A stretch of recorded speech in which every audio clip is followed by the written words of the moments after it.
کہ ابھی ہلکا سا جھنجھوڑا رب نے پوری دنیا کو ہلا چھوڑا رب۔ انسان جو اپنے علم و ہنر پر اتراتے تھے، بہت کر لی ہے ترقی ہم نے فرماتے تھے، گھروں میں محصور ہوئے بیٹھے ہیں، لاچاروں مجبور ہوئے بیٹھے ہیں۔ انسان کو اپنی حدود میں رہنا پڑے گا، اللہ اکبر کہنا پڑے گا۔ توبہ استغفار کریں، اب دعا ہی ہے حل اس کا، بار بار کریں اب۔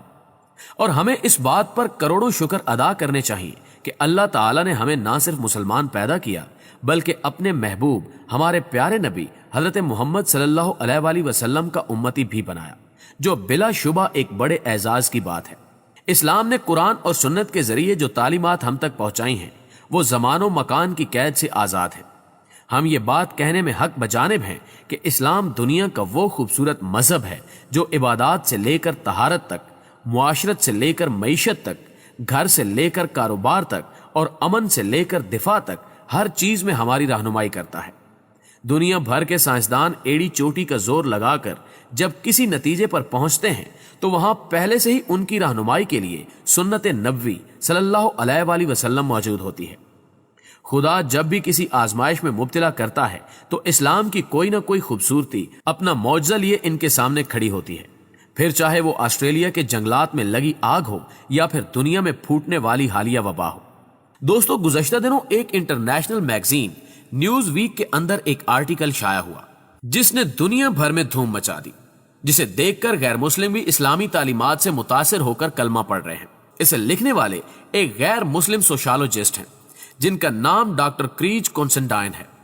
اس آرٹیکل میں ڈاکٹر نے وہ تمام باتیں مینشن کی ہیں جن کا اسلام کے ساتھ تعلق ہے، اور اس نے ایک ڈاکٹر اور غیر مسلم ہونے کے باوجود اسی کو بنیاد بنایا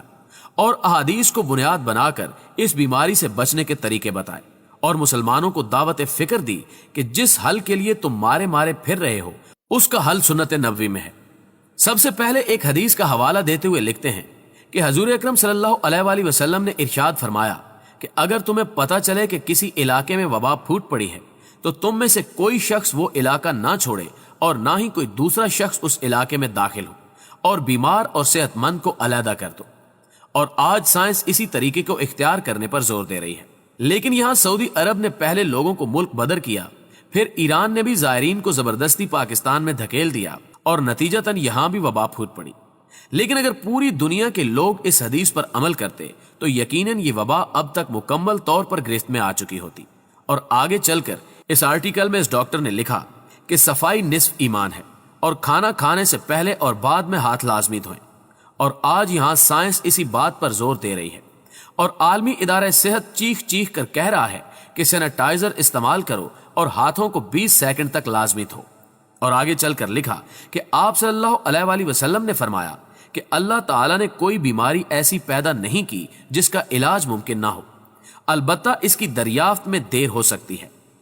آگے چل کر آخر میں اللہ پر توکل والی حدیث بیان کرتے ہوئے لکھا کہ آپ صلی اللہ علیہ وآلہ وسلم نے فرمایا کہ اگر خالی صحرا میں بھی ہو، پہلے اونٹ کو رسی سے باندھو، پھر اللہ پر توکل کرو، یعنی اسباب لازمی اختیار کرو اور پھر اللہ سے دعا بھی کرو اور اچھے کی امید رکھو۔ دوسری جانب آج کا سیکولر مسلمان ہے جو مذہب سے فرار پا کر سائنس کی کسوٹی پر مسئلے کا حل تلاش کر رہا ہے، اور یہ راگ الاپ رہا ہے کہ سائنس ہی ہر مسئلے کا حل ہے۔ لیکن یہ بات بھی یاد رکھنی چاہیے کہ سائنس کی آمد سے قبل بھی حضور اکرم صلی اللہ علیہ وآلہ وسلم نے وہ تمام باتیں بتائیں جن سے سائنس کا دور دور کا بھی واسطہ نہیں ہے۔ مان لیا کہ بیماری کے لیے ڈاکٹر کے پاس جانا پڑتا ہے، لیکن یہ بھی ایک حقیقت ہے کہ یہ بھی سنت عمل ہے۔ میں یہاں یہ نہیں کہہ رہا کہ صرف مذہبی تعلیمات کے بھروسے توکل کر کے ڈاکٹر کے پاس جانا چھوڑ دیں۔ ہاں، اتنا ضرور کہتا ہوں کہ اگر تم نے مذہب کو پس پشت ڈال بھی دیا تو سائنس دھکیل کر تمہیں مذہب کی جانب لے جائے گی، جیسا کہ آج ہو رہا ہے۔ مسلم اور غیر مسلم بلا تفریق انہی باتوں پر زور دے رہے ہیں جن پر اسلام نے 14 صدیاں پہلے روشنی ڈالی ہے، جن میں دن میں 3 بار اچھی طرح منہ دھونا یعنی وضو کرنا اور حلال کھانا لازم ہے۔ بے شک جس نے ہمیں پیدا کیا وہی جانتا ہے کہ ہم کیا کھا سکتے ہیں اور کیا نہیں، کون سا جانور ہماری طبیعت کے موافق ہے اور کون سا خلاف۔ آخر میں تمام مسلمان بہن بھائیوں سے اتنا ہی کہوں گا کہ ابھی تک اس بیماری کا جو واحد اور آخری حل نظر آیا ہے وہ حل کوئی اور نہیں بلکہ صرف اپنے اللہ کی طرف رجوع کرنا ہے، وہ بھی پورے ایمان اور یقین کے ساتھ۔ بے شک وہ واحد ذات اللہ ہی کی ہے جو ہمیں اس وبا سے بچا سکتی ہے۔ سجدوں میں جا کر اللہ سے رو رو کر دعا کریں کہ اے اللہ، بے شک تیرے سوا کوئی نہیں جو ہمیں اس وبا سے بچا سکے،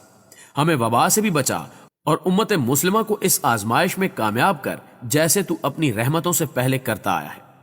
اگر آپ کو بیماری کا یہ واحد حل پسند آیا ہے تو خدا را بیماری کے اس حل کو پوری امت مسلمہ تک جتنی جلدی ہو سکے پھیلا دیں۔ اللہ نہ کرے کہ اٹلی کی طرح کہیں ہمیں بھی دیر ہو جائے۔ دوستو، ویڈیو اچھی لگے تو اسے لائک کرتے ہوئے اپنے دیگر دوستوں کے ساتھ ضرور شیئر کیجیے۔